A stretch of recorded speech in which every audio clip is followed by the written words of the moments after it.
김이 모락모락 피어오르는 갈비찜에서는 달큰한 간장향이, 뚝배기에서 보글보글 끓는 된장찌개에서는 구수한 냄새가 퍼져나가며 평창동의 고급 빌라 주방을 가득 채웠다.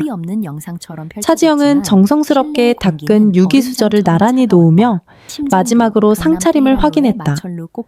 궁중식으로 조려낸 갈비찜 제철 나물을 정갈하게 묻힌 삼색나물 갓 부쳐낸 따끈한 해물파전까지. 지난 3년간 그랬듯 시어머니 김하자의 까다로운 입맛을 맞추기 위해 온 마음을 쏟아부은 저녁상이었다. 모든 것이 완벽했다. 적어도 현관 도어록이 해제되는 날카로운 전자음이 울리기 전까지는 다녀왔다. 목소리에는 한 점의 온기도 없었다. 명문예술대학 교수를 정년 퇴임한 김하자는 오늘도 우아한 트위드 재킷과 진주 목걸이로 흐트러짐 없는 모습을 하고 있었다. 그녀는 며느리가 차려놓은 저녁상을 훑어보는가 싶더니 대리석 식탁의 한 지점을 손가락으로 툭툭 쳤다. 이게 뭐니? 화자의 시선이 닿은 곳에는 지영이 간장을 옮겨 담다가 미처 발견하지 못한 아주 작은 간장 자국이 있었다. 쌀한 톨보다도 작은 얼룩이었다. 죄송해요, 어머님. 바로 닦을게요. 지영이 행주를 들고 다가서는 순간 화자는 코를 킁킁거리며 미간을 찌푸렸다. 잠깐, 너한테서 나는 이 천박한 냄새는 또 뭐고? 네, 기름 냄새, 먼지 냄새 내가 네. 그 공장 냄새 좀 어떻게 해보라고 하지 않았니? 우리 집안 격조 떨어지게. 지영은 자신도 모르게 손을 움츠렸다. 대한그룹의 후계자라는 신분을 숨기고 할아버지 차석진 회장의 명에 따라 3년간 평범한 삶을 살아보는 과제의 일환으로 그녀는 대한그룹 산하의 작은 섬유 공장에서 비밀리에 근무하고 있었다. 그곳에서 밴 먼지 냄새는 그녀에게는 땀과 노력의 증표였지만 화자에게는 그저 천박함의 상징일 뿐이었다. 죄송합니다. 들어오자마자 씻었는데 됐고. 화자는 지영의 말을 차갑게 끊었다. 그리고는 누구도 예상치 못한 행동을 했다. 그녀는 식탁보의 한쪽 끝을 거칠게 움켜쥐더니 그대로 뒤집어 엎었다. 쨍그랑쿵 아름다운 도자기 그릇들이 바닥으로 곤두박질 치며 산산조각 났다. 뜨거운 국물과 음식물들이 값비싼 페르시안 카페 위로 처참하게 쏟아졌다. 지영이 몇 시간을 공들여 만든 저녁 식사는 순식간에 재가 되어버렸다. 지영은 숨을 멈췄다. 눈앞의 광경을 믿을 수 없었다. 이따위 정신으로 차린 밥은 먹을 수 없다. 내 출신처럼 근본 없는 밥상은 치워버려. 화자는 싸늘하게 한마디를 내뱉고는 마치 아무 일도 없었다는 듯 방으로 들어가 버렸다. 거실에는 처참한 침묵만이 남았다. 지영은 깨진 그릇 조각과 음식물, 쓰레기들 한가운데 망연자실 서 있었다. 눈물이 핑 돌았지만 울지 않았다. 3년의 시간은 그녀에게서 눈물을 앗아갔다. 대신 차가운 분노와 깊은 체념이 심장을 올가맬 뿐이었다. 그때 현관문이 다시 열리며 남편 박민수 파크 민수가 들어왔다. 그는 로펌에서 막 퇴근한 듯 피곤한 기색이 역력했다. 이게 다 뭐야? 난장판이 된 거실을 보고 그가 물었다. 그의 목소리에는 아내에 대한 걱정보다는 귀찮음이 더 짙게 배어 있었다. 어머님께서. 지영이 간신히 입을 열었다. 민수는 깊은 한숨을 내쉬며 넥타이를 풀었다. 또 무슨 실수를 했길래 어머니를 저렇게까지 화나게 해. 당신도 참 답답하다. 그의 말은 비수처럼 날아와 지영의 가슴에 박혔다. 그는 아내에게 무슨 일이 있었는지 묻지 않았다. 그저 모든 것을 아내의 탓으로 돌렸다. 나 피곤하니까 먼저 씻을게. 깨끗하게 다 치워놔. 민수는 아내를 지나쳐 욕실로 향했다. 지영은 엉망이 된 바닥을 홀로 치우기 시작했다. 뜨거운 국물에 손이 대었지만 아픔을 느낄 겨를도 없었다. 깨진 사기 조각에 손가락을 베어 피가 흘렀지만 그녀는 묵묵히 조각들을 주워 담았다. 한참 뒤 방에서 나온 화자가 소파에 앉아 차갑게 말했다. 주말에 김장할 거다. 네. 올해는 내 친구들도 몇 명 부를 거니까 내 솜씨가 어떤지 제대로 보여야 할 게다. 우리 집안 망신시키지 말고. 그것은 단순한 통보가 아니었다. 또 다른 시험대, 또 다른 공개적인 모욕을 예고하는 선전포고였다. 지영은 대답 대신 입술을 깨물었다. 그날 밤 침실에는 무거운 침묵이 흘렀다. 지영은 잠든 척 돌아누운 남편의 등을 바라보며 조용히 입을 열었다. 민수 씨, 왜? 나 너무 힘들어요. 그녀의 목소리는 미세하게 떨리고 있었다. 3년 만에 처음으로 내보인 약한 모습이었다. 하지만 민수는 돌아눕지 않았다. 힘들긴 뭐가 힘들어. 다 당신 잘 되라고 그러시는 거지. 차가운 대답이 돌아왔다. 지영은 마지막 희망 한 조각을 붙잡는 심정으로 다시 물었다. 김장하는 날 내 편이 되어줄 수는 없어요. 한 번만이라도요. 그 말에 민수가 천천히 몸을 돌렸다. 하지만 그의 눈에는 연민 대신 냉정한 빛이 감돌았다. 그는 여튼 조명 아래서 아내의 얼굴을 똑바로 보며 마치 판결을 내리듯 말했다. 어머니는 널 위해서 그러시는 거야. 네가 네 자리를 알아야지. 그 순간 지영의 눈에서 마지막 남은 희미한 빛이 완전히 꺼져버렸다. 그녀는 더 이상 아무 말도 하지 않았다. 그저 어둠 속에서 차갑게 식어가는 자신의 심장을 느끼며 조용히 주먹을 쥘 뿐이었다. 모든 것은 끝났다. 이제 더 이상 기대할 것도 미련을 가질 이유도 없었다. 주말 아침 평창동 저택의 넓은 마당에는 이른 시간부터 부산한 기운이 감돌았다. 겨울을 나기 위한 연례 행사 김장이 시작된 것이다. 잘 다듬어진 정원 한쪽에는 커다란 고무대야와 절인 배추 수십 포기가 산처럼 쌓여 있었다. 하지만 함께 모여 정을 나누는 떠들썩한 김장 풍경과는 거리가 멀었다. 공기 중에는 팽팽한 긴장감만이 감돌았다. 차지영은 고무장갑을 낀 손으로 쉴 새 없이 배추 속을 버무렸다. 붉은 고춧가루와 끈적한 찹쌀풀, 짭짤한 젓갈 냄새가 코를 찔렀다. 그녀의 몫은 가장 힘들고 고된 김칫솔을 만드는 일이었다. 어머 화자씨, 며느님이 참 수수하시네. 정원의 파라솔 아래에서 갓 내린 커피를 마시던 김화자의 친구 윤 여사가 찻잔을 든 채 지영을 위아래로 훑으며 말했다. 상류층 사모님 특유의 칭찬을 가장한 경멸이 담긴 말투였다. 수수하긴 촌스러운 거지. 화자는 퉁명스럽게 대꾸하며 지영을 향해 턱짓했다. 예속은 그렇게 대충 버무리는 게 아니야. 갓 쪽으로 더 깊숙이 넣어야지 저러니 배추가 금방 쉬어터지지. 친정에서 배운 게 없으니 저 모양이지. 날카로운 지적이 마당 전체에 울려 퍼졌다.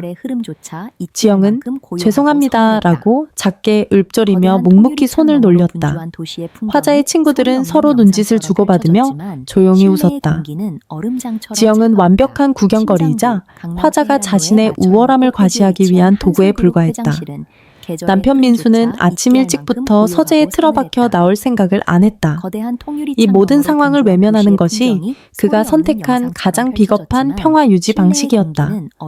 한참 동안 지영의 일거수일투족을 감시하던 화자는 보란듯이 혀를 차며 자리에서 일어났다. 아이고 답답해서 못 봐주겠네. 비켜봐. 화자는 지영을 거칠게 밀치고는 직접 김칫솔을 버무리기 시작했다. 하지만 그녀의 목적은 김장이 아니었다. 봐라, 이렇게 꼼꼼하게 정성을 들여서 해야 우리 집안의 품격에 맞는 김치가 나오는 거야. 뼈대 있는 집안에서는 김치 하나를 담가도 근본이 다르단 말이지. 모든 말의 화살은 지영을 향해 있었다. 모멸감에 얼굴이 화끈거렸지만 지영은 이를 악물고 참았다. 여기서 무너지면 저들이 원하는 대로 되는 것이다. 그때였다. 지영이 새 양념을 가지러 몸을 돌리는 순간 발치에 있던 커다란 멸치 액젓통을 미처 보지 못했다. 쨍그랑 유리병이 바닥에 부딪히며 깨지는 소리와 함께 진한 갈색 액체가 사방으로 튀었다. 그중 가장 많은 양이 바로 앞에 서 있던 화자의 새하얀 실크 블라우스 위로 쏟아졌다. 값비싼 옷 위로 짙은 얼룩이 흉측하게 번져나갔고 비릿한 액젓 냄새가 순식간에 마당을 뒤덮었다. 순간 모든 움직임이 멈췄다. 윤 여사와 다른 친구는 놀라 입을 가렸다. 화자의 얼굴이 천천히 굳어졌다. 놀라움은 순식간에 살벌한 분노로 변했다. 그녀의 눈이 지영을 향했다. 그 눈에는 이글거리는 증오가 담겨 있었다. 네가 감히? 어머님, 죄송해요. 일부러 그런 게 아니라. 지영이 왕 태태에 수습하려 했지만 이미 늦었다. 분노로 이성을 잃은 화자는 옆에 있던 고무대야로 손을 뻗었다. 그리고는 방금 막 양념에 버무린 붉고 축축한 배추 한 포기를 그대로 집어들었다. 철썩 귀를 찢는 파열음과 함께 묵직한 배추 포기가 지영의 뺨을 후려쳤다. 세상이 순간 하얗게 변했다. 지영은 충격으로 몇 걸음 뒤로 비틀거렸다. 뺨에서는 불이 나는 듯한 통증과 함께 차갑고 축축한 감촉이 느껴졌다. 맵고 짠 고춧가루 양념이 눈에 들어가자 시야가 흐려졌다. 붉은 김치 국물이 그녀의 얼굴을 타고 흘러내려 마치 피눈물처럼 보였다. 마당에는 숨 막히는 정적만이 흘렀다. 화자의 친구들은 경악을 금치 못했고 일하던 아주머니들은 차마 고개를 들지 못했다. 지영은 떨리는 손으로 얼굴을 감쌌다. 아픔보다 더한 것은 수치심이었다. 심장이 갈갈이 찢겨나가는 것 같았다. 바로 그 순간 서재 창문이 열리며 소란을 듣고 나온 민수가 마당으로 뛰어 들어왔다. 그는 얼굴이 김치 국물로 범벅이 된 채 비틀거리는 아내와 분노로 온몸을 떠는 어머니, 그리고 경악한 손님들을 번갈아 보았다. 지영의 마음속 아주 작은 한 구석에서 마지막 희망이 고개를 들었다. 어쩌면 이번만은 남편이 내 편이 되어줄지도 모른다는 헛된 기대였다. 하지만 민수는 아내에게 다가오지 않았다. 그는 성큼성큼 걸어가 지영의 팔뚝을 거칠게 움켜쥐었다. 그의 소나기 힘은 너무나 강해 뼈가 으스러질 것 같았다. 그는 아내의 처참한 몰골은 안중에도 없다는 듯 싸늘하게 소리쳤다. 뭐 하는 짓이야? 당장 어머니께 사과드려. 그 한마디에 지영의 세상이 완전히 무너져 내렸다. 남편의 눈에는 아내를 향한 연민이나 보호 본능은 없었다. 오직 자신의 어머니와 집안의 체면을 망친 아내에 대한 분노와 원망만이 가득했다. 지영은 더 이상 아무것도 느낄 수 없었다. 뺨의 통증도 흐르는 눈물도 주변의 시선도. 그녀는 그저 자신을 괴물처럼 노려보는 남편의 얼굴을 멍하니 바라볼 뿐이었다. 3년간의 인내는 이 잔인한 물론입니다. 욕실 거울 속에는 낯선 여자가 서 있었다. 뺨은 벌겋게 부어올랐고 눈가와 머리카락에 말라붙은 고춧가루 자국이 흉터처럼 남았다. 차지영은 차가운 물로 몇 번이고 얼굴을 씻어냈다. 뜨겁게 타오르던 뺨의 통증은 점차 무감각하게 변해갔다. 통증보다 더 깊은 곳, 심장 가장 깊은 곳이 얼어붙는 감각이 온몸으로 퍼져나갔다. 눈물은 나오지 않았다. 3년의 세월이 메마르게 한 눈물샘은 오늘 완전히 말라붙어 버렸다. 깨끗한 수건으로 물기를 닦고 욕실을 나왔을 때 거실의 공기는 살얼음판처럼 차가웠다. 김하자와 박민수는 소파에 나란히 앉아 마치 재판관처럼 그녀를 기다리고 있었다. 화자의 친구들은 어느새 모두 돌아간 후였다. 화자의 눈에는 조금의 미안함이나 죄책감도 없었다. 오히려 잘 벼린 칼날 같은 냉혹함이 번뜩였다. 꼴 좋다. 그게 바로 내 분수야. 화자가 뱉어낸 첫 마디였다. 지영은 대꾸하지 않았다. 이제 와서 무슨 말을 한들 의미가 없었다. 그녀의 시선은 남편 박민수에게로 향했다. 그는 아내의 상처투성이 얼굴을 외면한 채 바닥만 내려다보고 있었다. 그 비겁한 침묵이 화자의 폭력보다 더 아프게 지영의 가슴을 찔렀다. 민수야. 화자가 아들의 어깨를 감싸며 말했다. 이제 더는 안 되겠다. 저런 근본도 없는 애가 내 앞길을 막게 둘 수는 없어. 우리 집안에 먹칠을 해도 유분수지. 화자는 소파 앞에 고급스러운 자개 테이블 위로 서류 봉투 하나를 툭 던졌다. 봉투가 미끄러지며 지영의 발치 앞에 멈췄다. 이혼 서류다. 지영의 심장이 쿵 하고 바닥으로 떨어지는 소리가 들리는 듯했다. 하지만 그녀의 표정에는 변화가 없었다. 이미 예견된 결말이었다. 네가 찍어야 할 부분 빼고는 우리 민수 도장까지 다 찍어놨다. 화자의 말대로 서류에는 민수의 인감이 선명하게 찍혀 있었다. 그가 언제 이 서류에 동의했는지, 언제 도장을 찍었는지 알 수 없었다. 어쩌면 김치 사건은 그저 명분에 불과했을지도 모른다. 이 모든 것은 이미 계획된 수순이었을 것이다. 지영은 서류를 줍지 않았다. 대신 그녀는 오직 한 사람 남편 박민수를 바라보았다. 그녀의 목소리는 놀랍도록 차분하고 조용했다. 민수 씨. 그녀의 부름에 민수는 마지못해 고개를 들었다. 지영은 흔들림 없는 눈으로 그의 눈을 똑바로 마주하며 마지막 질문을 던졌다. 지난 3년 동안 단 한순간이라도 절 당신의 가족이라고 생각한 적 있었어요. 그것은 애원이나 원망이 아니었다. 관계의 본질을 꿰뚫는 너무나도 근원적인 질문이었다. 그 질문에 민수의 눈동자가 파도처럼 흔들렸다. 그의 입술이 몇 번 달싹였지만 아무런 대답도 나오지 않았다. 그는 아내의 고든 시선을 감당하지 못하고 다시 고개를 떨구었다. 지금 그게 중요해. 그가 간신히 쥐어짜낸 말은 질문에 대한 대답이 아닌 회피였다. 그것으로 충분했다. 지영의 입가에 희미하고 서글픈 미소가 떠올랐다. 마지막 남은 한 조각의 미련마저 산산이 부서져 내리는 순간이었다. 그녀는 허리를 숙여 이혼 서류를 집어들었다. 그리고 망설임 없이 테이블 위에 놓인 펜을 들었다.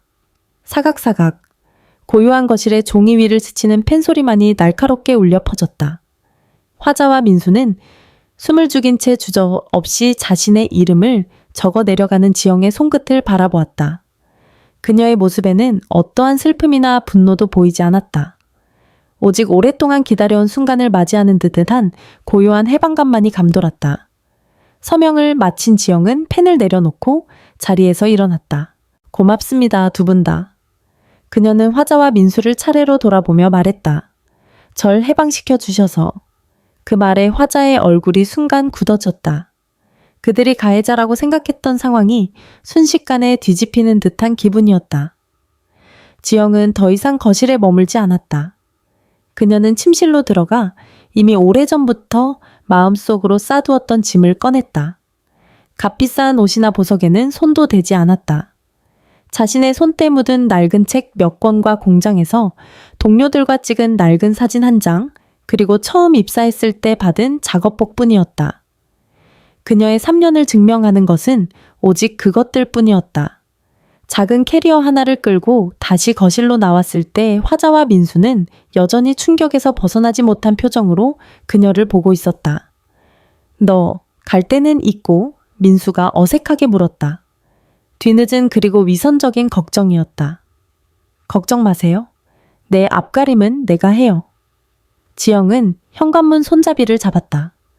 그녀의 등 뒤로 화자의 아기의 찬 목소리가 마지막으로 날아들었다. 두고 봐. 우리 같은 집안을 박차고 나간 걸 평생 후회하게 될 테니.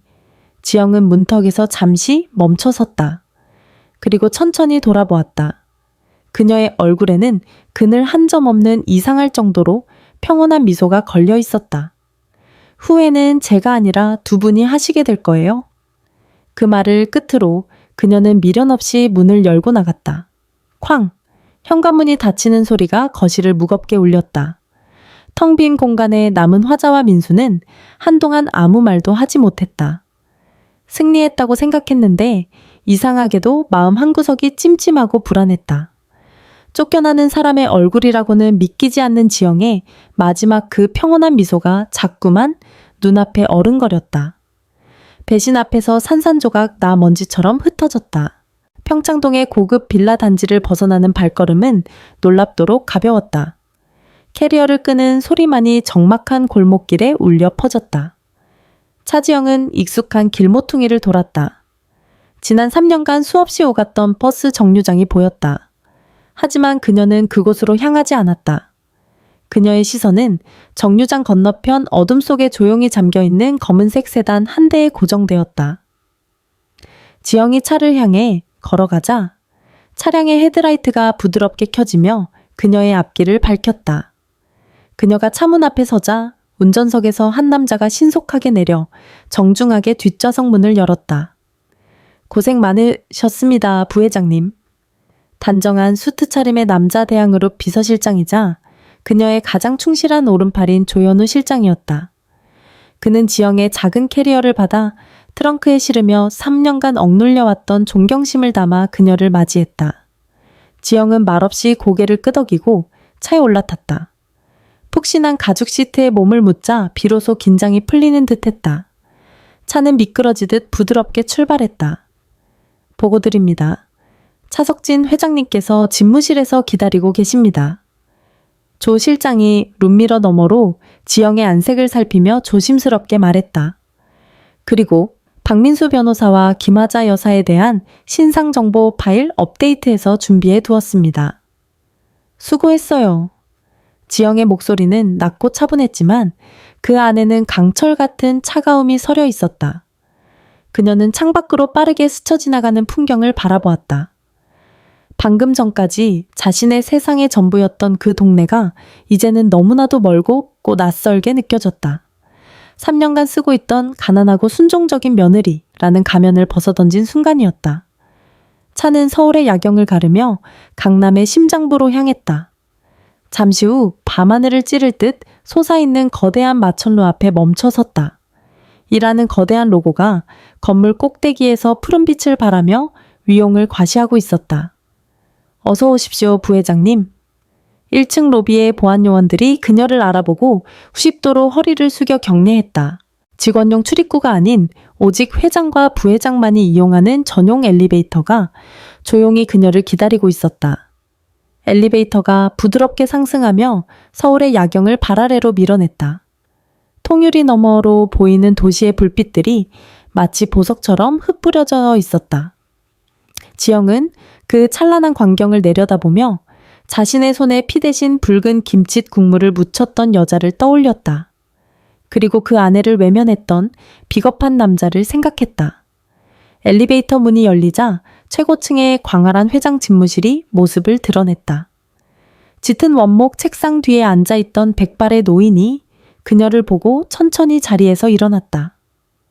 대한민국 재계를 움직이는 거인 대한그룹의 창업주 차석진 회장이었다.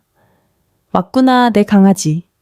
할아버지의 목소리에는 깊은 연민과 자랑스러움이 뒤섞여 있었다. 지영은 할아버지 앞으로 걸어가 말없이 고개를 숙였다. 차 회장은 손녀의 부어오른 뺨을 보고 미간을 찌푸렸지만 아무것도 묻지 않았다. 그는 조용히 손녀의 어깨를 감싸 안았다. 고생했다. 아주 많이. 그 따뜻한 한마디에 3년간 단 한 번도 울지 않았던 지영의 눈에서 뜨거운 눈물 한 방울이 흘러내렸다. 하지만 곧 그녀는 눈물을 닦고 고개를 들었다. 그녀의 눈빛은 더 이상 슬픔에 젖어 있지 않았다. 차갑고 예리한 결단력으로 빛나고 있었다. 아닙니다, 할아버지. 아주 귀한 경험이었습니다. 그녀는 책상 위에 놓여있던 자신의 명패를 집어들었다. 부회장 차지영, 후후이, 창채, 쯔잉이라고 선명하게 새겨진 금빛 명패였다. 덕분에 사람의 바닥이 어디까지인지를 똑똑히 보았으니까요.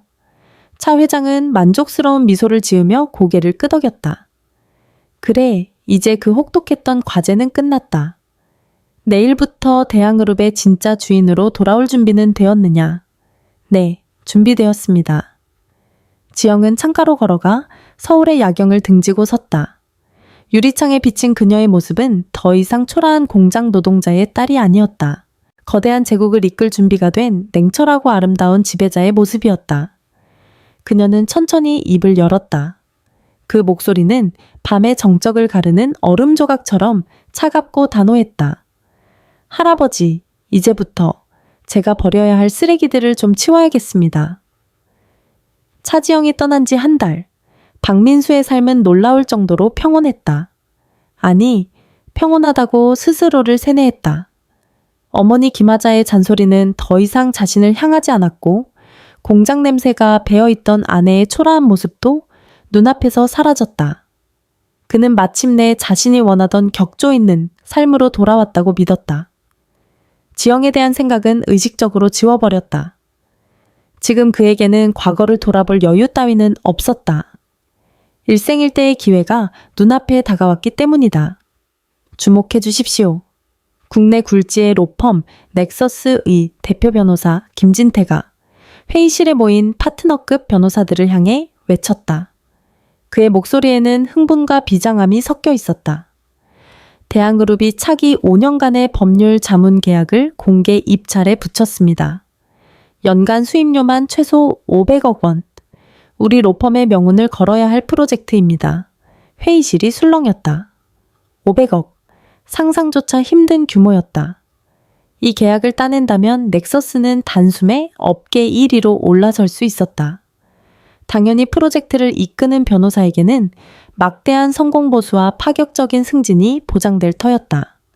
모든 변호사들의 눈이 야망으로 불탔고 그중 가장 뜨거운 눈빛은 단연 박민수의 것이었다. 김 대표는 그런 민수를 정확히 지목했다. 이번 프로젝트는 우리 회사의 에이스 박민수 변호사가 팀장을 맡아주게. 자네의 능력을 믿네. 감사합니다, 대표님. 반드시 성공시키겠습니다. 민수는 벅차오르는 가슴을 안고 자리에서 일어섰다. 지긋지긋했던 결혼 생활을 청산하자마자 이런 행운이 찾아오다니. 역시 자신의 선택은 옳았다고 그는 확신했다. 그날부터 민수는 집에도 들어가지 않고 프로젝트에 매달렸다. 대한그룹의 방대한 자료를 분석하고 예상 질문에 대한 답변을 수백 가지씩 준비하며 밤을 새웠다. 그의 책상에는 식어빠진 배달 음식 용기들이 산처럼 쌓여갔다. 한편 평창동 저택의 김화자 역시 더할 나위 없이 행복한 나날을 보내고 있었다. 눈에 가시 갔던 며느리가 사라지자 집안은 완벽한 질서를 되찾았다. 그녀는 매일같이 친구들을 불러 티 파티를 열며 아들의 이혼을 현명한 결단이었다고 자랑했다. 그 천한 애를 내보내니 집안의 공기부터가 달라졌지 뭐야. 우리 민수 앞길을 막던 애군을 떼어낸 기분이라니까. 윤 여사를 비롯한 친구들은 맞장구를 치며 화자를 부러워했다. 하지만 화자에게도 한 가지 아쉬운 점이 있었다. 바로 매년 무료의 VIP들만 초대된다는 은솔재단 자선갈라의 초대장을 아직 받지 못한 것이었다. 대한민국의 네로라 하는 명사들이 모두 모이는 그 자리에 참석하는 것은 그녀의 오랜 수건이었다. 그러던 어느 날 오후 고급스러운 문양이 새겨진 두툼한 봉투 하나가 저택의 우편함에 꽂혔다. 어머? 봉투에 찍힌 은솔재단의 밀랍 인장을 확인한 화자의 얼굴에 화색이 돌았다. 떨리는 손으로 봉투를 연 그녀의 눈에 정중한 필체로 쓰인 자신의 이름이 들어왔다. 꿈에 그리던 자선갈라의 초대장이었다. 이게 꿈이야 생시야. 화자는 기쁨에 겨워 어쩔 줄 몰라 하며 초대장을 정독했다. 그러다 그녀의 시선이 초대장 가장 아래쪽에 적힌 작은 이름에서 멈췄다. 은솔재단 명예 이사장 차지영, 드림 차지영, 화자는 고개를 갸웃했다. 동명이인이겠지. 그녀가 아는 차지영은 먼지구덩이 공장에서 기름밥이나 먹던 세상 물정 모르는 멍청한 애였으니까. 화자는 낯선 이름에 대한 의문을 금세 지워버리고 갈래서 입을 드레스를 고를 생각에 들뜨기 시작했다. 그녀는 자신의 발밑에 거대한 지옥의 아가리가 열리고 있다는 사실을 까맣게 몰랐다. 같은 시각 대한그룹 부회장실. 차지영은 거대한 통유리창 너머로 서울 시내를 무감각하게 내려다보고 있었다. 그녀의 책상 위에는 방금 전 조현우 실장이 보고하고 나간 서류들이 놓여 있었다. 로펌 넥서스 대한그룹 법률 자문 TF팀 구성 완료. 팀장 박민수 변호사 지영에 이깨의 얼음처럼 차가운 미소가 스쳤다. 미끼를 물었다. 며칠 후 밤샘 작업으로 괭해진 민수의 팀 사무실로 이메일 한 통이 도착했다. 대한그룹 법무팀에서 보낸 최종 프레젠테이션 일정 안내 메일이었다. 됐다, 최종다. 팀원들이 환호성을 질렀다. 민수는 떨리는 손으로 메일 내용을 확인했다. 일시 11월 12일 금요일 오전 10시 장소 대항그룹 본사 49층 대회의실 참석자 대항그룹 부회장 및 법무팀 임원 민수는 마지막 줄에서 잠시 눈을 멈췄다. 새로운 부회장이라 젊고 공격적인 인물이겠군. 정신 바짝 차려야겠어. 그는 부회장이라는 직함에만 집중했을 뿐 그 뒤에 따라붙은 이름에는 신경 쓰지 않았다. 차지영이라는 대한민국에서 너무나도 흔한 그 이름을 그는 무심코 지나쳐 버렸다. 3년간 자신을 속여온 가면에 대한 대가가 얼마나 참혹할지 그는 아직 상상조차 하지 못하고 있었다. 모든 함정은 설치되었다. 이제 사냥감이 제 발로 걸어 들어올 일만 남았다. 결전의 날 11월 10일 금요일 아침, 박민수는 옷장 가장 깊숙한 곳에 보관해 두었던 최고급 맞춤 정장을 꺼내 입었다. 넥타이는 신뢰감을 준다는 네이비색으로 골라 단정하게 맸고 머리카락 한 올 흐트러짐 없이 완벽하게 손질했다. 거울 속에 비친 자신의 모습은 성공에 대한 야망으로 번뜩이는 자신감 넘치는 엘리트 변호사 그 자체였다. 지난 한 달간의 고생이 오늘 단 하루로 보상받을 터였다. 다녀오겠습니다. 그의 목소리는 기대감으로 힘차게 울렸다. 로펌으로 향하는 내내 그는 프레젠테이션 최종본을 몇 번이고 되뇌었다. 모든 것이 완벽했다. 넥서스 로펌의 대표와 핵심 임원들로 구성된 어벤져스 팀은 비장한 각오로 대한그룹 본사로 향했다. 강남의 심장부의 우뚝 솟은 거대한 빌딩의 위용에 모두가 압도당했다. 유리와 강철로 이루어진 차가운 외벽은 마치 철옹성처럼 느껴졌다.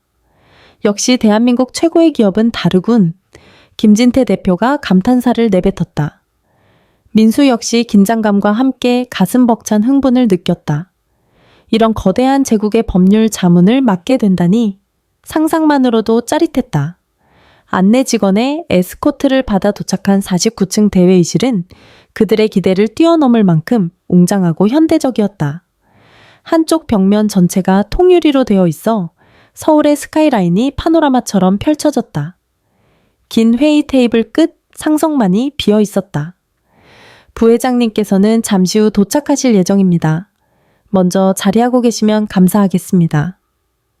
민수와 팀원들은 테이블 한쪽에 자리를 잡고 노트북을 세팅하며 마지막 점검에 들어갔다. 심장이 세차게 뛰었다.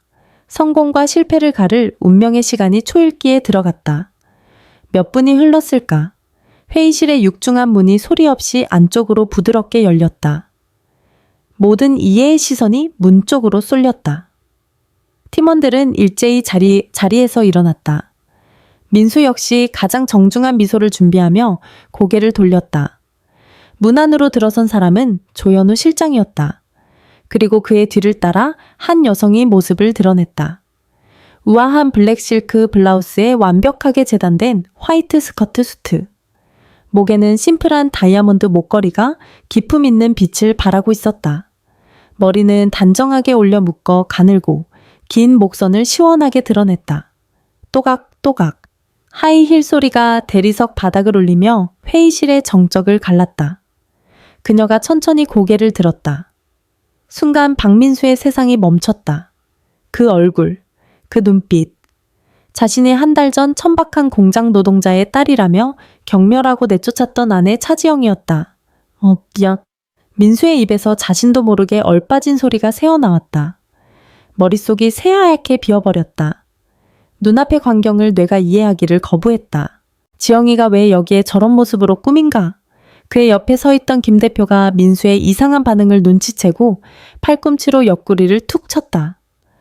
박 변호사 왜 그러나? 하지만 민수는 아무 대답도 할 수 없었다. 그는 그저 유령이라도 본 사람처럼 테이블 상석으로 걸어가는 지영의 모습을 멍하니 바라볼 뿐이었다. 지영은 자신에게 꽂히는 수십 개의 시선 따위는 아랑곳하지 않았다.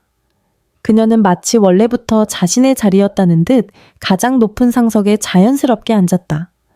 그리고 회의실에 모인 넥서스 로펌의 임원들을 차갑고 무심한 눈으로 천천히 훑어보았다. 마지막으로 그녀의 시선이 박민수에게 닿아 멈췄다. 그녀의 입가에 옅고도 잔인한 미소가 걸렸다.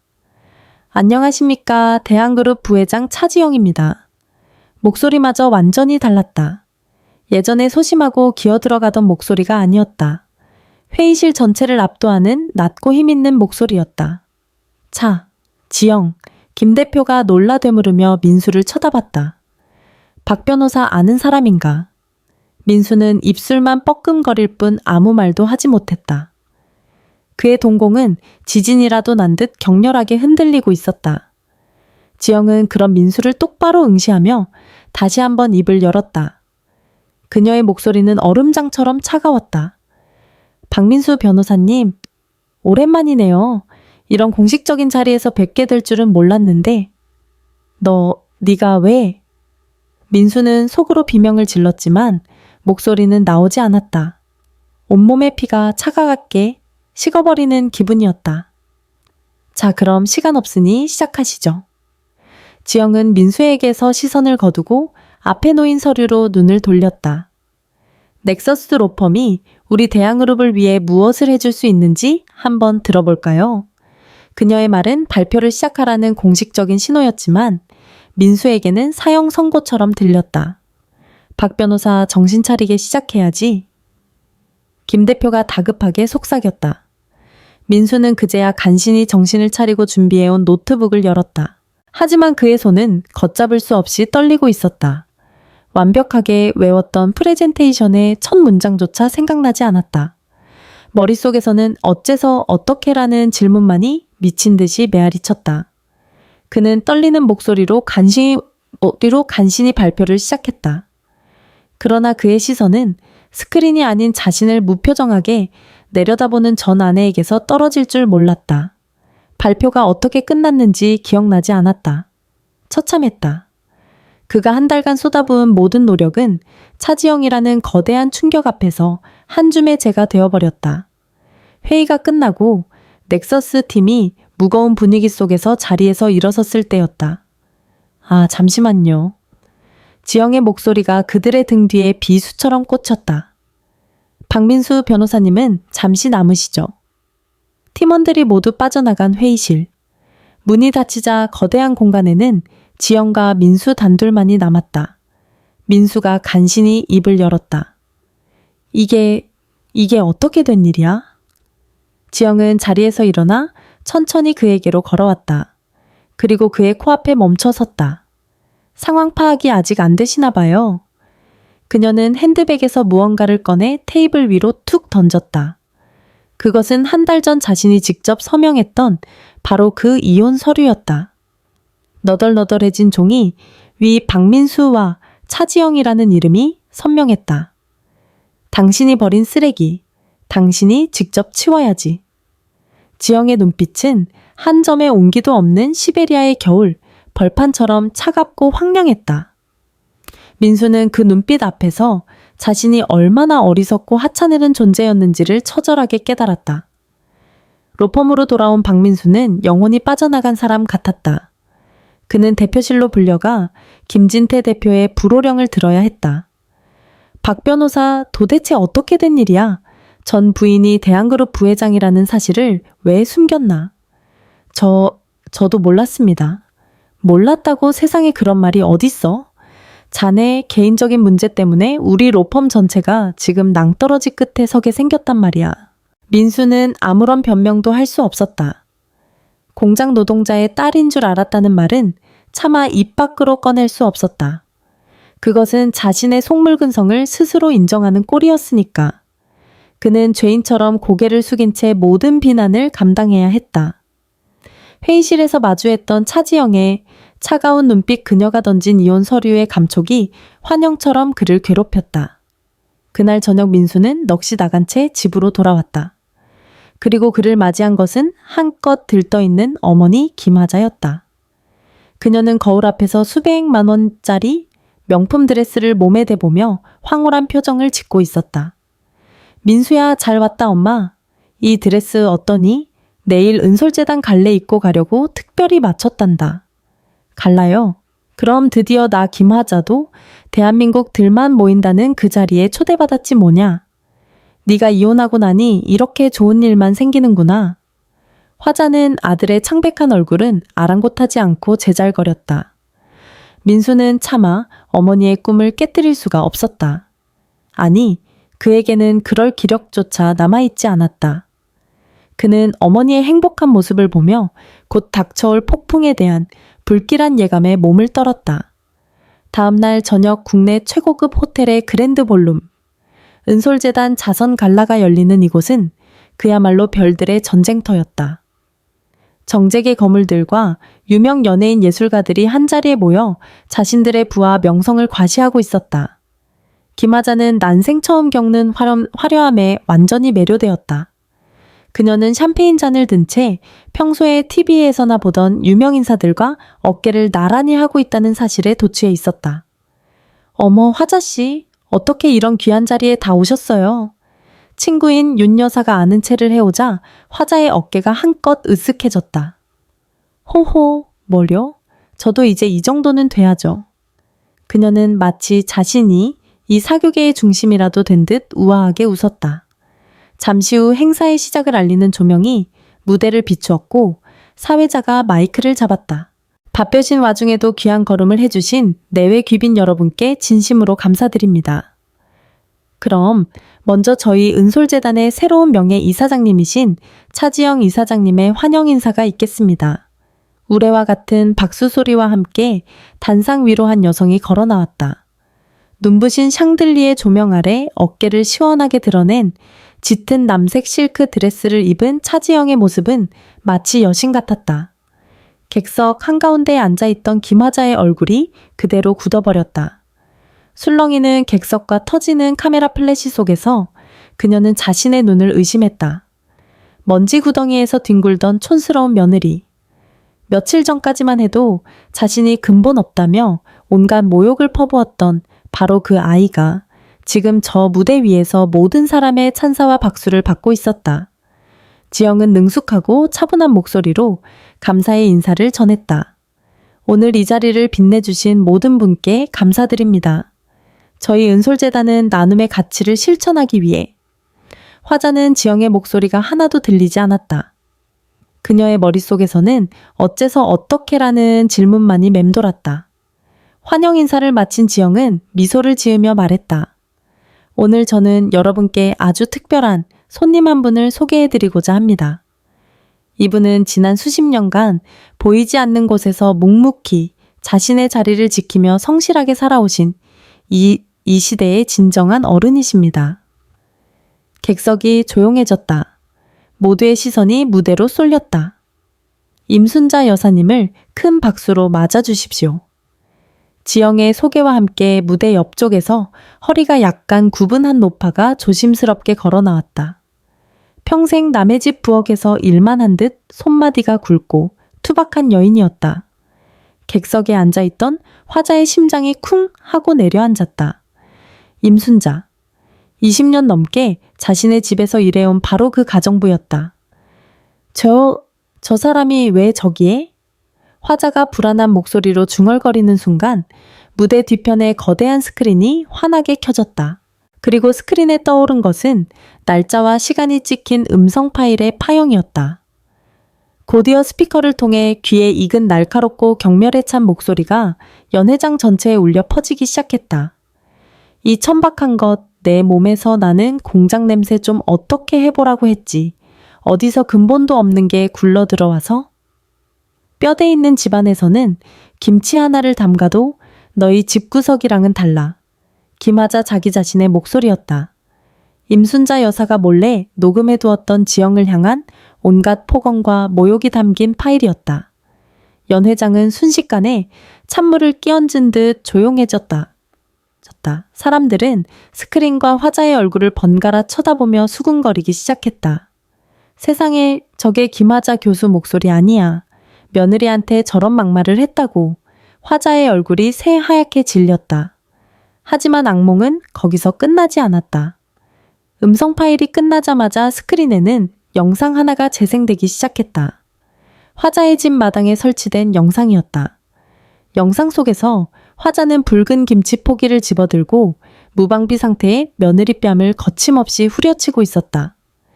철석하는 잔인한 효과음까지 더해져 그 폭력성은 더욱 생생하게 전달되었다. 연 회장은 경악으로 술렁였다. 모든 것이 명백했다. 우아하고 교양 있는 척 행세하던 대학 교수의 추악한 민낯이 만천에 공개되는 순간이었다. 화자는 숨을 쉴 수가 없었다. 사방에서 쏟아지는 경멸과 비난의 눈초리가 비수처럼 날아와 그녀의 온몸에 박혔다. 윤 여사를 비롯한 친구들은 경멸스러운 표정으로 그녀를 외면하며 자리를 피했다. 그녀는 그 자리에서 도망치고 싶었지만 다리에 힘이 풀려 일어설 수조차 없었다. 그때 무대 위 단상에 서 있던 차지영과 눈이 마주쳤다. 지영은 아무 말도 하지 않았다.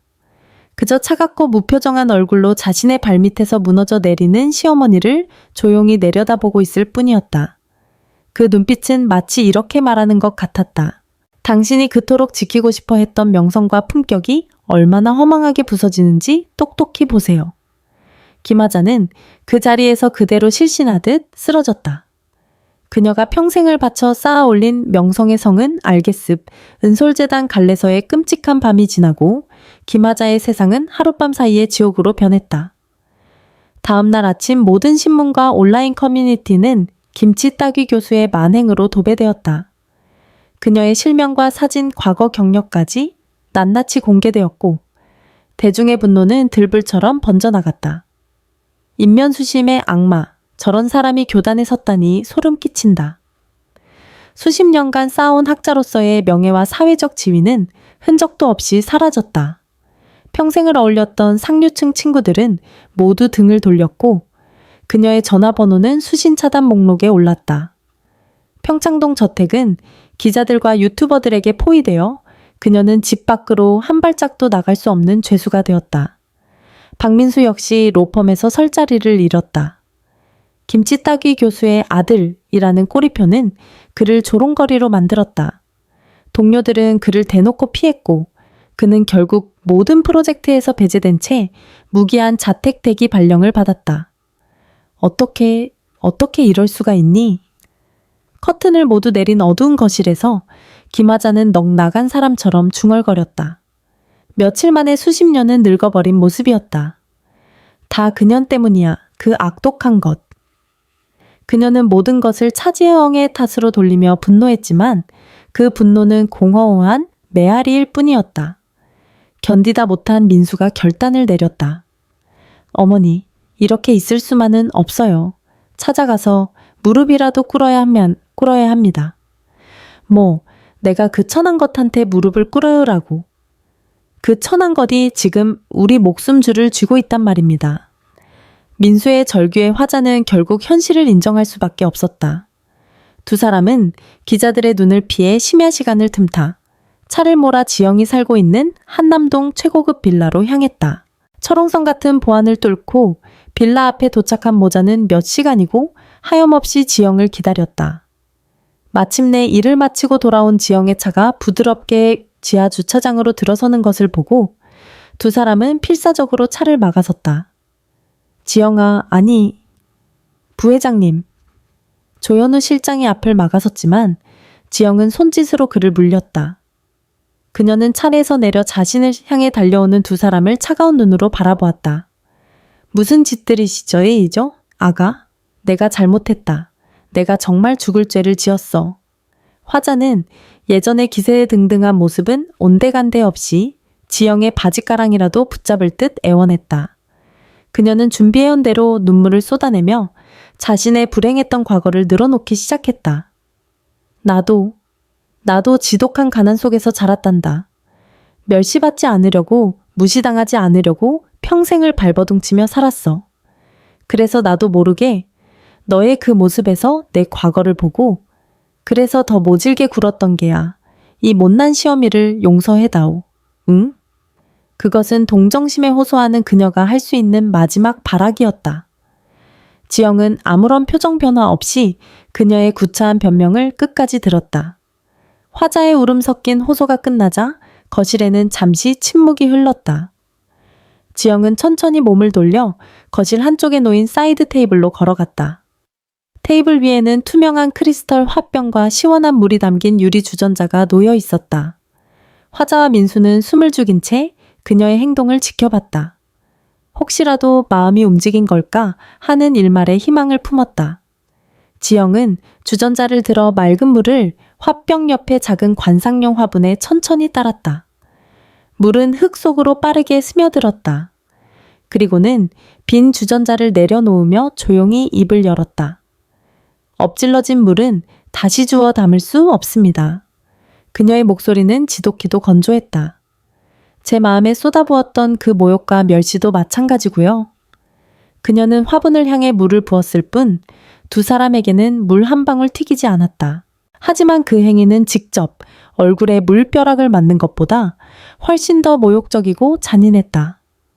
그것은 너희는 나에게 물 한 잔 뿌릴 가치조차 없다는 완벽한 무시였다. 화자의 얼굴에서 핏기가 가셨다. 그녀의 눈물도 구차한 변명도 이 얼음 같은 여자에게는 아무런 소용이 없다는 사실을 깨달았다. 지영은 얼어붙은 두 사람을 지나쳐 2층으로 올라가는 계단에 발을 올렸다. 그리고는 마지막 일격을 가하듯 돌아보지도 않고 차갑게 말했다. 그리고 착각하지 마세요. 모든 것은 이제 겨우 시작일 뿐이니까. 그 말을 남기고 그녀의 모습은 계단 너머로 사라졌다.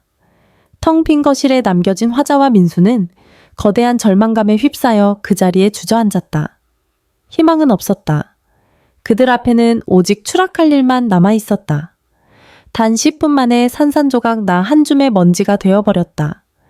차지영의 마지막 경고는 빈말이 아니었다. 그녀의 복수는 감정적인 분풀이가 아니었다. 목표물의 숨통을 서서히 그러나 확실하게 조여오는 치밀하게 설계된 작전이었다. 그 첫 번째 목표는 박민수의 전부 그의 커리어였다. 넥서스 로펌은 대항그룹과의 계약 실패 이후 걷잡을 수 없는 나락으로 떨어지고 있었다. 부회장의 전 남편이 속한 곳이라는 소문은 재계에 파다하게 퍼졌다. 대항그룹의 심기를 거스르면서까지 넥서스의 일을 맡길 기업은 어디에도 없었다. 기존의 클라이언트들이 하나둘씩 계약 해지를 통보해왔고 로펌의 매출은 수직으로 급락했다. 김진태 대표는 매일같이 피가 마르는 심정이었다. 어떻게든 로펌을 살려야 했다. 그리고 희생양이 필요했다. 박민수 변호사, 사무실로 좀 들어오게. 자택대기 발령 중이던 민수는 김 대표의 호출에 일말의 희망을 품고 로펌으로 달려갔다. 하지만 그를 맞이한 것은 싸늘하다 못해 적대적인 김 대표의 얼굴이었다. 앉게. 김 대표는 책상 위에 서류 한 장을 툭 던졌다. 권고 사직서였다. 이게 무슨? 박 변호사 자네도 알지 않나. 지금 우리 로펌 상황이 어떤지. 김 대표는 넥타이를 고쳐매며 냉정하게 말했다. 자네의 사적인 문제 때문에 회사가 망하게 생겼어. 이 사진들은 자네에게 이번 사태의 책임을 묻기로 결정했네. 민수는 눈앞이 캄캄해졌다. 얼마 전까지만 해도 자신을 넥서스의 에이스라며 치켜쓰던 바로 그 사람이었다. 대표님, 이건 부당합니다. 저 역시 피해자입니다. 피해자 자네가 자초한 일 아닌가. 그 엄청난 배경을 가진 여자를 걷어찬 건 자네 자신이야. 김 대표의 목소리가 높아졌다. 그는 자리에서 일어나 절망에 빠진 민수의 어깨에 손을 올렸다. 하지만 그 손길에는 어떠한 위로도 없었다. 오직 차가운 계산만이 깔려 있었다. 미안하게 됐네. 하지만 어쩔 수 없어. 자네 한 명이라도 쳐내야 남은 식구들이라도 살 수 있지 않겠나. 이게 다 자네를 아꼈던 나의 마지막 배려일세. 그것은 배려가 아니었다. 가장 비열한 형태의 배신이었다. 민수는 자신이 그토록 갈망하고 충성했던 욕망의 세계가 얼마나 비정하고 허망한지를 뼈저리게 깨달았다. 그는 힘없이 사직서에 서명했다. 지난 10년간 청춘을 바쳤던 로펌에서 그는 그렇게 쫓겨났다. 빈 박스를 들고 자신의 사무실을 정리하는 민수의 등 뒤로 동료들의 수군거림이 비수처럼 날아와 꽂혔다. 꼴 좋다. 집 운수도 모르고 날뛰더니. 그러게 아내한테 잘하지 그랬어. 그의 편은 아무도 없었다. 터덜터덜 로펌을 나온 민수는 갈 곳이 없었다.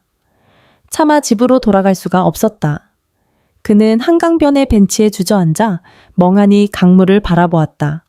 모든 것을 잃었다. 성공, 명예, 동료, 그리고 사랑했던 아니 사랑했다고 믿었던 아내까지. 그때 그의 앞으로 택배기사가 다가왔다. 박민수 씨 되십니까? 여기에 사인 좀 부탁드립니다. 민수는 의아해하며 서류에 사인을 했다.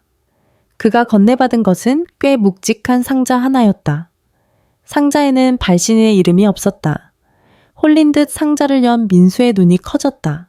상자 안에는 지난 3년간 그가 지영에게 선물했던 모든 것들이 고스란히 담겨 있었다. 처음 사귀었을 때 선물했던 목걸이, 결혼기념일에 사주었던 명품 가방, 그녀가 좋아한다며 무심코 건넸던 책들, 그 모든 것들이 마치 한 번도 사용하지 않는 것처럼 깨끗한 상태로 돌아왔다. 그리고 상자 맨 위에는 단정한 글씨체로 쓰인 카드 한 장이 놓여 있었다. 당신에게 속하지 않았던 것들을 돌려드립니다. 그것은 단순한 반송이 아니었다. 너와 나의 3년은 완벽한 거짓이었다 하고 선언하는 가장 잔인한 형태의 사형 선고였다. 상자 속의 물건들은 더 이상 사랑의 증표가 아니었다. 그것들은 그의 위선과 기만, 그리고 돌이킬 수 없는 어리석음을 증명하는 낙인처럼 보였다. 민수는 상자를 끌어안고 소리 없이 오열했다. 한강의 차가운 강바람이 그의 텅 빈 마음을 더욱 시리게 파고들었다. 그의 올가미는 이제 숨통을 완전히 조여오고 있었다. 박민수가 넥서스에서 쫓겨난 이후 김하자와 박민수의 삶은 그야말로 생존이었다. 민수는 다른 로펌의 문을 두드렸지만 법조계는 생각보다 좁았다. 대항그룹의 밑보인 변호사를 받아줄 곳은 어디에도 없었다. 몇 달간의 구직 활동은 처참한 실패로 끝났고 그는 결국 간신히 변두리의 작은 법무사 사무실에 월급쟁이 사무장으로 취직할 수 있었다. 예전 연봉의 10분의 1도 안 되는 초라한 급여였다. 수입이 끊기자 그들이 유지하던 화려한 삶에도 균열이 가기 시작했다.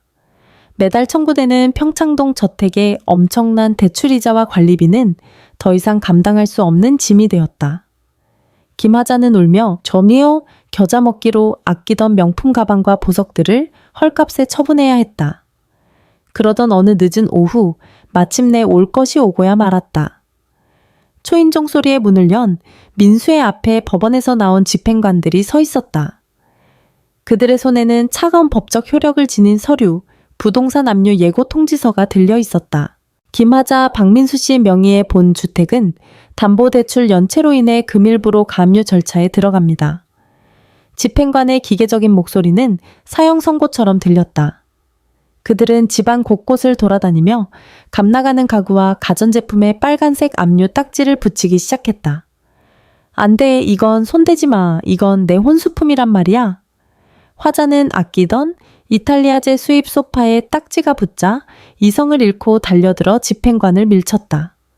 하지만 공무집행을 방해하는 그녀의 행동은 2명의 건장한 집행관에게 제지당할 뿐이었다. 이러시면 공무집행 방해죄가 추가됩니다, 아주머니. 차가운 경고에 화자는 결국 힘없이 주저앉아 오열했다.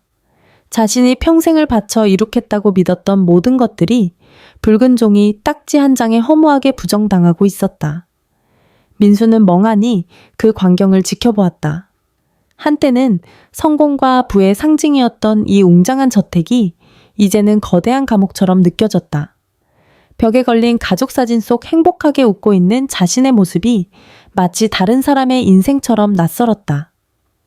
며칠 후 저택의 모든 가구와 집기들이 헐값의 경매로 넘어갔다. 텅 비어버린 거실은 을씨년스러울 정도로 넓게 느껴졌다. 대리석 바닥에는 가구가 놓여있던 자리만이 먼지 자국으로 남아 과거의 영화를 희미하게 증명하고 있을 뿐이었다. 그날 밤 김하자와 박민수는 텅 빈 거실 바닥에 웅크리고 앉았다. 창밖으로 들어오는 희미한 달빛이 두 사람의 초라한 그림자를 길게 늘어뜨렸다. 따뜻한 온기가 사라진 집은 냉골처럼 차가웠다.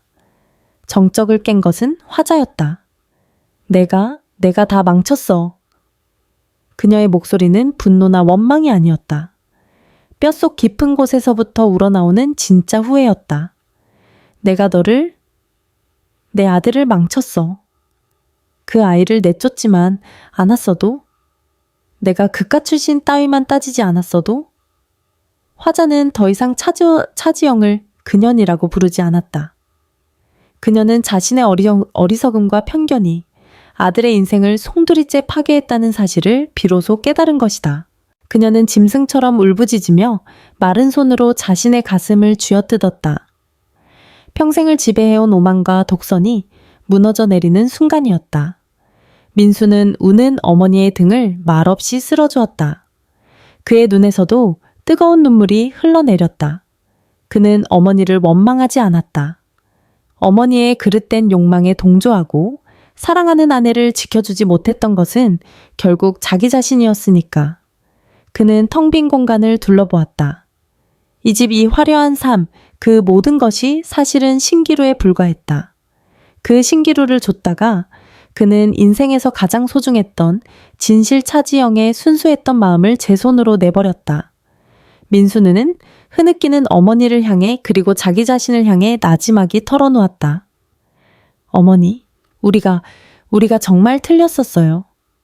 텅 빈 집의 공허함 속에서 모자는 비로소 자신들의 죄를 마주했다. 하지만 그 깨달음은 너무나도 늦었고 또 너무나도 참혹한 대가를 치른 뒤에 찾아온 것이었다. 그들 앞에는 이제 아무것도 남아있지 않았다. 평창동 저택은 결국 다른 사람의 손에 넘어갔다. 김하자와 박민수는 보증금도 빠듯한 제 서울 변두리의 낡은 빌라로 거처를 옮겼다. 한때 세상을 호령하던 기세는 온데간데 없이 두 사람은 하루하루를 버티듯 살아냈다. 그러던 어느 가을날 오후 박민수는 떨리는 손으로 차지영의 비서실에 전화를 걸었다. 그는 더 이상 무언가를 되돌려달라고 애원할 생각이 아니었다.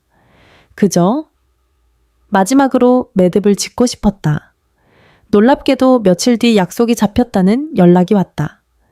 약속 장소는 그들이 처음 만났던 삼청동의 작은 전통 찻집이었다.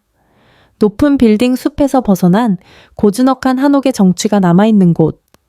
민수는 약속 시간보다 한참 먼저 도착해 그들이 늘 앉던 창가 자리에 앉았다. 창밖으로는 노랗게 물든 은행잎이 가을비에 젖어 떨어지고 있었다. 얼마 후 찻집 문이 열리며 익숙한 향수 냄새와 함께 지영이 들어왔다. 화려한 수트 대신 차분한 베이지색 트렌치 코트를 입은 그녀의 모습은 어딘지 모르게 부드러워 보였지만 눈빛만은 여전히 다가가기 힘든 거리감을 유지하고 있었다. 그녀는 민수의 맞은편에 조용히 앉았다. 두 사람 사이에는 어색한 침묵이 흘렀다. 먼저 입을 연 것은 민수였다. 와줘서 고마워요. 그의 목소리는 힘없이 갈라졌다. 이렇게 보자고 한 건 용서를 구하기 위해서가 아닙니다. 그럴 자격 없다는 거 잘 아니까. 민수는 찻잔을 잡은 자신의 손을 내려다보았다. 한때는 자신감으로 가득했던 그 손이 이제는 초라하게 떨리고 있었다. 그냥 말해주고 싶었어요. 내가 사랑했던 건 대한그룹 부회장 차지영이 아니라. 그는 천천히 고개를 들어 지영의 눈을 똑바로 바라보았다. 그의 눈에는 더 이상 욕망이나 야망이 아닌 깊은 회한과 진심이 담겨 있었다. 섬유 공장에서 먼지 묻은 작업복을 입고도 세상에서 가장 환하게 웃던 바로 당신이었다고. 나는 그 사람을 사랑했어요. 진심으로. 하지만 어느 순간부터인가 나 자신을 잃어버렸어요.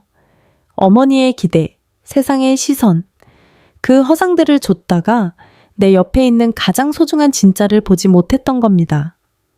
그것은 변명이 아니었다.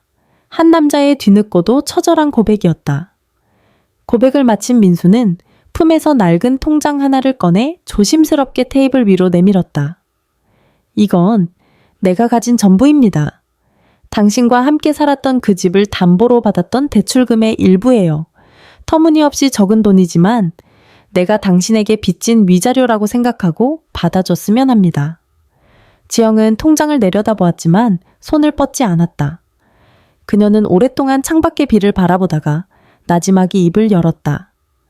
그 돈은 받지 않겠습니다. 그녀의 목소리에는 차가움 대신 깊은 슬픔이 배어 있었다. 대신 잘 사세요. 박민수라는 사람의 인생을 똑바로 살아내세요. 더 이상 누구의 아들로도 누구의 남편으로도 아닌 온전히 당신 자신으로. 그녀는 민수를 향해 말했다. 그게 내가 당신에게 받고 싶은 유일한 보상입니다. 그 말을 끝으로 지영은 자리에서 일어섰다. 민수는 그녀를 붙잡지 않았다.